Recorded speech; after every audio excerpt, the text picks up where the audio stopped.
दोस्तों, आज की इस वीडियो में हम ग्रेविटेशनल वेव्स के ऊपर बात करेंगे और ये भी देखेंगे कि ग्रेविटेशनल वेव्स को लीगो ने किस प्रकार से डिटेक्ट किया था। तो बात है दोस्तों 1915 की, जब सर एल्बर्ट आइंस्टाइन ने अपनी जनरल थ्योरी ऑफ रिलेटिविटी दी थी। तो उसमें कुछ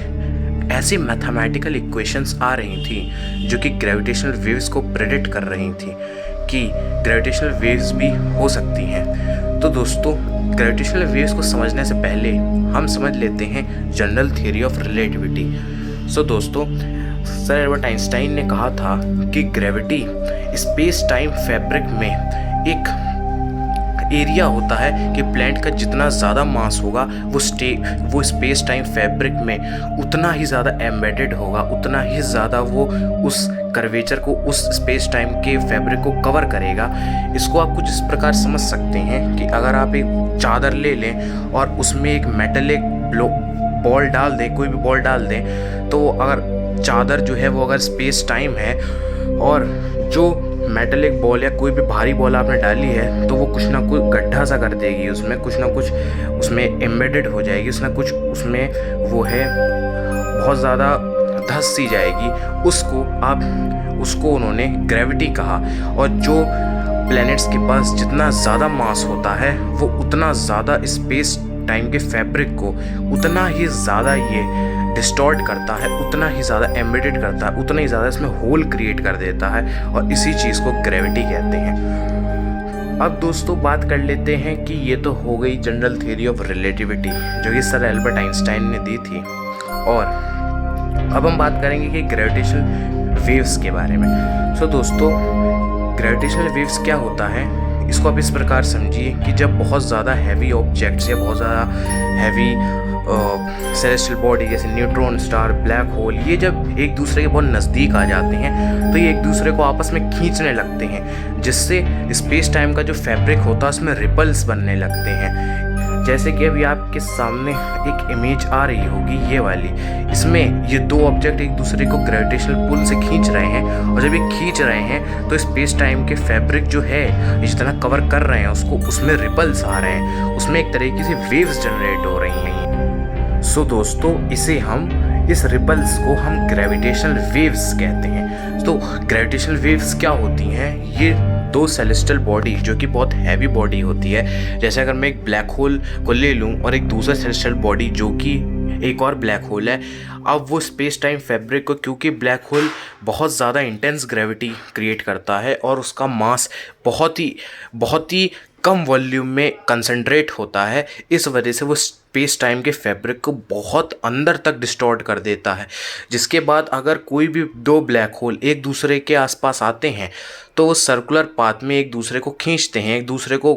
गोलाकार एरिया में एक दूसरे के आसपास आते हैं। और जब वो आसपास आते हैं तो इस ग्रेविटेशनल जो स्पेस टाइम का फैब्रिक था वो थोड़ा डिस्टर्ब होने लगता है और उसी डिस्टर्बेंस से रिपल्स बनने लगती हैं, वही डिस्टर्बेंस से रिपल्स बनने लगती हैं। और उसी रिपल्स को, जो कि दो ब्लैक होल या कोई भी दो न्यूट्रॉन स्टार जब आस पास एक दूसरे के आ रहे थे ग्रेविटेशनल पुल से या ग्रेविटेशनल फोर्स से, तो उन्हें हम ग्रेविटेशनल वेव्स कह देते हैं। अब बात करते हैं दोस्तों कि ग्रेविटेशनल वेव्स को डिटेक्ट कैसे किया गया। सो दोस्तों, ग्रेविटेशनल वेव्स को डिटेक्ट किया गया लीगो में। अब लीगो के पास एक मशीन है जो कि ये मेजर कर सकती है कि ग्रेविटेशनल वेव्स कितनी ज़्यादा स्ट्रेंथ है, यानी कि ग्रेविटेशनल वेव्स कितना ज़्यादा ताकतवर है। इसमें क्या होता है, एक लेज़र से एक बीम ऑफ लाइट एमिट होती है जो कि जब एक स्फेरिकल चीज़ से टकराती हैं तो वो दो पार्ट्स में स्प्लिट हो जाती हैं और वो आगे का जो मिरर होता है उससे रिफ्लेक्ट होकर दोनों लाइट रेज आ जाती हैं, जिससे वो दोनों लाइट रेज आपस में मिलने के कारण एक दूसरे को कैंसिल आउट कर देती हैं।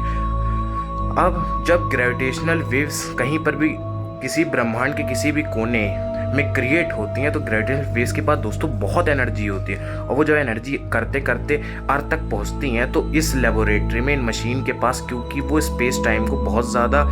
डिस्टर्ब कर देती हैं, तो उस वजह से इन दोनों मशीन के जो आप दो पार्ट्स देख सकते हैं, इन दोनों में लेंथ का कॉन्ट्रैक्शन होने लगता है, यानी कि थोड़े से वो लॉन्ग हो जाते हैं, थोड़े से शॉर्ट हो जाते हैं और इसकी वजह से दोस्तों जो लाइट रे वो एमिट कर रहे थे, जो लाइट रे एमिट होने के बाद कैंसिल हो रही थी, उसमें डिस्टरबेंस आ जाता है। पहले क्या हो रहा था, लाइट रे रिफ्लेक्ट होने के बाद एक दूसरे को कैंसिल कर रहे थे, लेकिन अब क्योंकि ग्रेविटेशनल वेव्स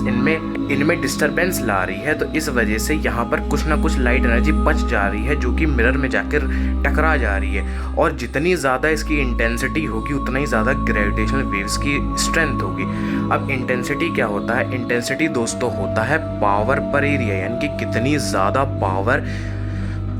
कितने एरिया में गई है, और जितनी ज़्यादा पावर बहुत कम एरिया में जाएगी उतना ही ज़्यादा इंटेंसिटी होगी। अब ग्रेविटेशनल वेव्स अगर बहुत ज़्यादा है, उसकी एनर्जी बहुत ज़्यादा है, तो वो इस लाइट के वेव को बहुत ज़्यादा डिस्टरबेंस करेगी, और जब बहुत ज़्यादा डिस्टरबेंस होगा तो बहुत लाइट एनर्जी उस